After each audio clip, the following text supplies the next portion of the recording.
you look at the 2-year Japanese government bond yield over the last 5 years and you overlay it to gold, it's the same chart. Hmm. It's literally the same. They're tied at the hip.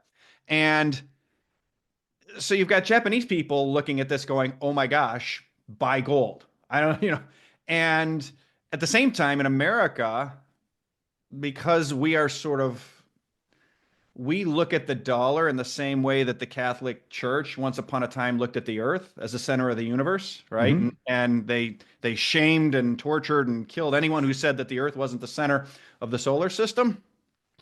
Americans think the dollar is the center of the solar system. And we torture and harass anybody who says otherwise, but we're wrong, anyone that does that. Americans are Googling how to sell gold with gold at 5,000 Hmm. up fast into all this. The Japanese are looking at this and going, buy gold. And buy gold is the right reaction to all of this because it's a global, interlinked, sovereign debt problem that's accelerating. Okay, so the sovereign debt problem is accelerating, which, drives a flight to safety and, hey, where can I just protect my wealth? As part of the sovereign global debt crisis, you talk about inflation being the main means at which the sovereign nations try to combat the debt problem. It's really not solving it in the long run, but they're sacrificing their currencies, just the way that you said that Japan would, right? Um, so again, those are all, it's buy gold to be safe and buy gold to protect against that rampant inflation that'll be likely accelerating. Um, we have seen for a while now in China that the populace there has gotten the message to buy gold. And I know I saw some tweet that you recently put out there. I don't know if you want to expound on or not, but it basically was sort of a communication to the Chinese folks. Hey, if you don't like the yuan, that's okay. Buy gold. It's going to help the yuan anyways. Um, and then you're just saying the Japan folks have gotten the memo here. Uh, the U.S., yeah, I mean, very recently people said, "Wow, gold has gotten so high, and silver. I'm going to go raid grandma's, cabinets and dresser and sell all of it that I can." But there has been a beginning, I think, of a waking up of the American retail investor, the regular American, to go buy some gold, whether it's at Costco, right? Or institutions are finally starting to talk at least talk about, and I think part of this is initially happening, saying, hey, look, we're kind of looking at the history and the future of the bond market. We had a great 40-year tailwind. We don't feel like we're going to have that going forward, and many reasons, as Luke is telling us, we don't think bonds are going to be super great. So let's take some of that 40% of the 60/40 portfolio and put it in another risk-off asset, gold, right? So the West is starting to wake up to this. And basically, why I'm kind of stacking all this on top of one another is it sort of sounds like everybody is getting the memo, buy gold. Do you see it the same way? And B, do you expect that message to continue to spread? Do you see the demand for gold to continue going forward, or do you see a different outlook for it? No, I think all roads lead to gold when you look at it, whether it's deflation, whether it's inflation. We had deflation with where we are. You quickly have credit risk to Western sovereign bonds, Western bond market, and that's not going to be allowed to happen. If you have inflation, obviously, and so really, gold is nobody's counter. No, gold Yep. owned in physical form or an allocated physical form is nobody has no counterparty risk, and that's basically one of the only assets that you can say sort of has that, a monetary asset certainly. So um, I think that's exactly what we're in the early days of watching, which is just this awakening to. Um, it's not that they've run out of room to kick the can; they can always kick it further, but they can't kick it any further without really debasing the currency. Okay. I interview regularly Andy Scheckman, who's the co-founder and CEO of Miles Franklin. I don't know if you know Andy or not. My opinion, very knowledgeable guy about just the internal plumbing of the bullion market because he's in there on a daily basis, buying, selling, et cetera. And he has really been shocked by the flows of bullion in and out of the major exchanges like the LBMA and the COMEX. It's just at higher levels he's ever seen in his career. And not only are the volumes unprecedented, but the amounts that are being stood for delivery are unprecedented, and some of them are so high that he has trouble thinking it's anybody other than a sovereign player that's able to basically kind of purchase that much and take that much delivery in one fell swoop. Um, does that surprise you in any way, or does that make sense to you that countries out there are, yes, their central banks are buying them publicly, but also kind of on the sly, they're just taking more and more of this stuff? No, it makes perfect sense. Something we've highlighted for clients two or three times in the last, 2 or 3 weeks has been the United States' single largest export in October and November, which are the latest trade data, was non-monetary gold. And the Forbes magazine, their trade editor, wrote that was the last week. He wrote that those are the first two consecutive months in at least 20 years, and probably ever, that the United States' single biggest export was non-monetary gold. It was, just by way of comparison, it was bigger than aircraft. So we Okay, and sent sorry, more. just to help a slow mind like mine understand this. So it's not an import of gold to America, it's an export outside of the country? Well, just in that direction, yes. Okay. There's imports coming in too. Uh, but I think it's really important signpost from the standpoint that, like, we've never seen this before Yeah. in terms of the size of these flows.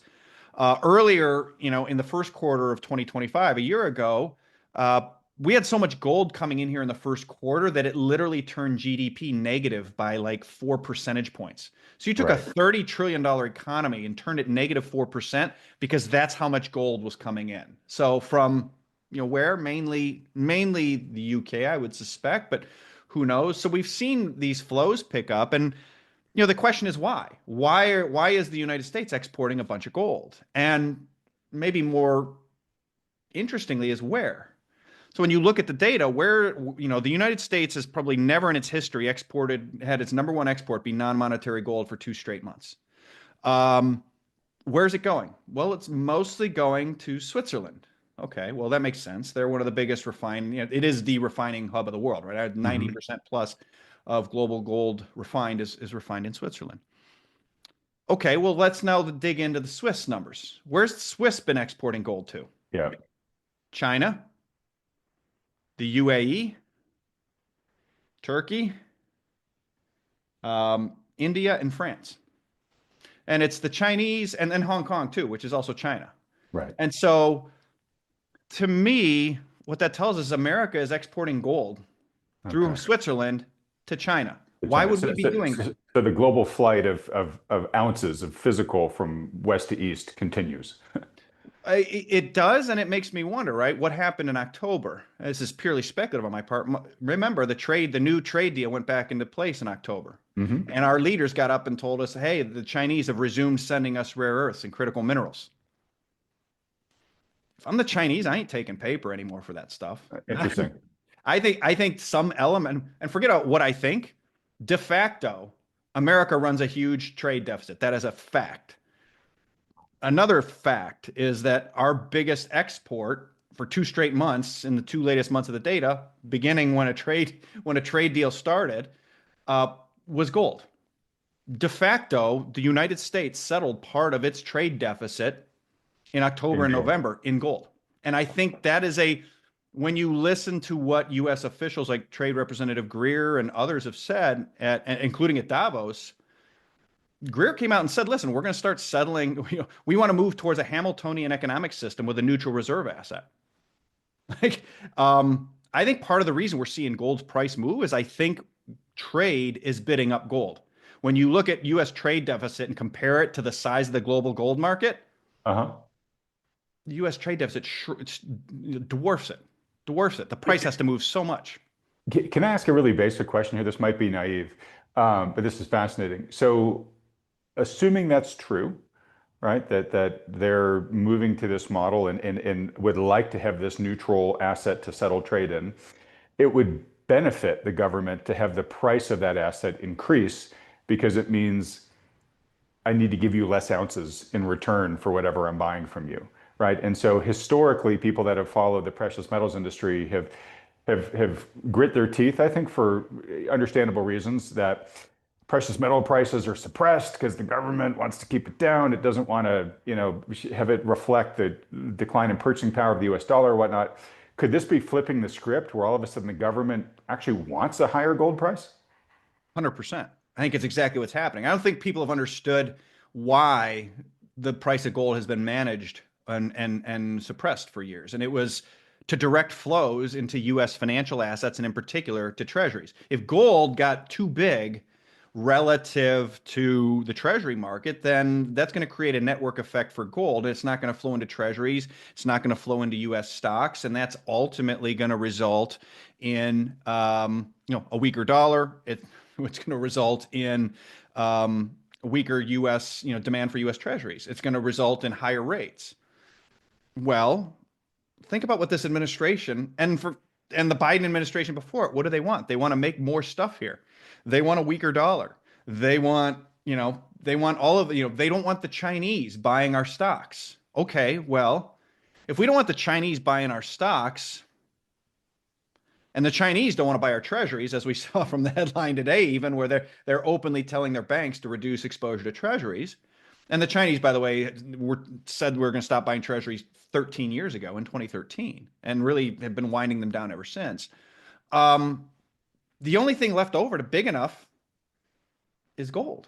And so I think exactly, I think it's a win-win where, okay, Chinese, surpluses against the US on the margin for at least some goods go into gold. Price of gold goes up a lot.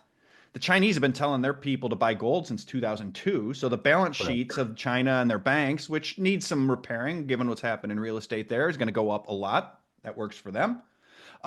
They can control that asset. We're not going to steal it because it's in their country. That works for them. It's inflation protected. That works for them. And for the Americans, like, we need a weaker dollar. That works for us. We want to reshore it. Got to have the weaker dollar before we do that. We want the Chinese out of our country. That does that in terms of their money buying our assets. That works for us there. And, the nice little kicker at the end of it is once a gold price gets high enough, there's a provision on the books. Treasury can revalue the gold. It's just money creation using gold and buy back most of the Treasury market, certainly the duration. So you can control long end rates. It's a win-win-win. I think gold is the unspoken pivot of any deal that might already be struck, at least in the framework between the U.S. and China. It has to be. It's the only asset big enough. And critically, for who cares what I think? Watch the flows. It's happening. Watch the price. It's happening.